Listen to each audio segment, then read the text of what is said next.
میں بہت متاثر ہوا سجاد لون نے جب ایک پریس بلائی تھی، میٹ بلائی تھی. آپ نے شاید غور سے سنا بھی ہوگا. اس نے ایک اچھا خاکہ دے دیا کہ یہاں پر نیشنل کانفرنس ہمیں جو سیاست انہوں نے پچھلے 40 سالوں سے کی ہے، ڈیوائڈ اینڈ رول کی پالیسی کی ہے، تو ان کے فگرز بھی آ گئے، ان کا سارا نظریہ بھی تھا وہ صحیح تھا، اور میں اس سے اتفاق رکھتا ہوں.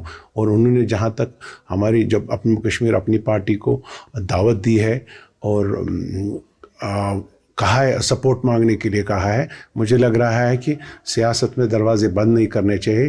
ایک لمبی لڑائی ہے اور سچ کی لڑائی ہے. اگر ہمیں P D P, national conference, ان کو اسٹیٹ سے باہر رکھنا پڑے گا، اگر ان کو حکومت سے دور رکھنا پڑے گا، لیکن مجھے لگ رہا ہے، میرا نظریہ ہے کہ ہمیں ایک ایسی لڑائی لڑنی ہے اب اس وقت، کیونکہ ہمارے بچے جو پچھلے 30-40 سالوں سے آپ دیکھ رہے ہیں کہ اس وقت ڈرگس کا شکار ملوث ہے. آپ دیکھ رہے ہیں کہ بے روزگاری کا عالم ہے، قبرستان بھرے ہوئے ہیں. تو جو انہوں نے آپشن رکھا ہے، بہت ہی اچھا آپشن رکھا ہے. یہاں سے میں بھی ایکسپیکٹ کروں گا کہ ہماری پارٹی پازیٹیو اپروچ لے کے چلے، کیونکہ ایک لڑائی ہے، ایک محاذ کے لیے لڑائی ہے اور سچ اور جھوٹ کی لڑائی ہے. سر یہاں سے اگر دیکھا جائے، بی جے پی یہاں پارٹیسپیٹ نہیں کر رہی ہے.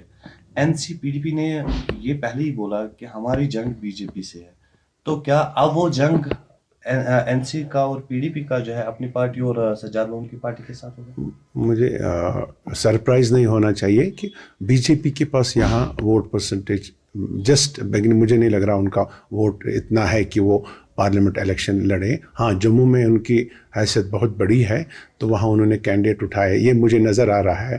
تو جہاں تک یہاں کشمیر پراونس کا تعلق ہے، مجھے لگ رہا ہے سجاد لون، جموں کشمیر اپنی پارٹی، نیشنل کانفرنس کا مقابلہ ہے.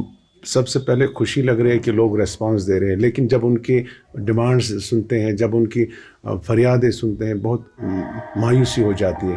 آج بھی ہمارے جوان، ہمارے لوگ یہ بیسک ایشوز پر فوکس کرتے ہیں.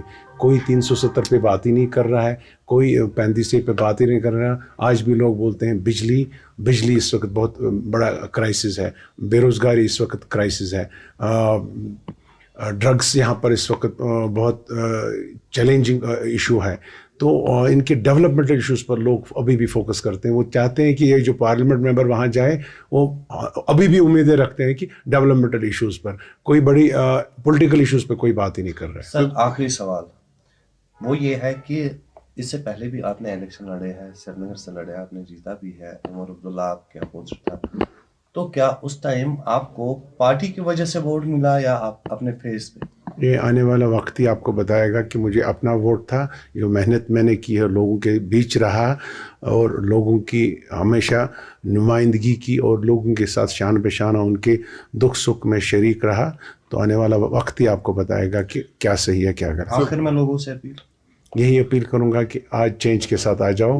انشاءاللہ ایک موقع دے دو، پارلیمنٹ میں جائیں گے، آپ کی نمائندگی کریں گے، خاص کر اپنے جوانوں کے لیے جو بے روزگار ہے اور جو ہمارے لوگ جیلوں میں بند ہیں. اور لاسٹ میں ہم یہی کہوں گا کہ ہمیں اسٹیٹ کا درجہ واپس آنا چاہیے، کیونکہ جو ہماری اسٹیٹ بائیفرکیٹ ہو گئی اور یو ٹی میں منتقل ہو گئی، اس سے ہمیں بہت ہی دکھ ہو گیا.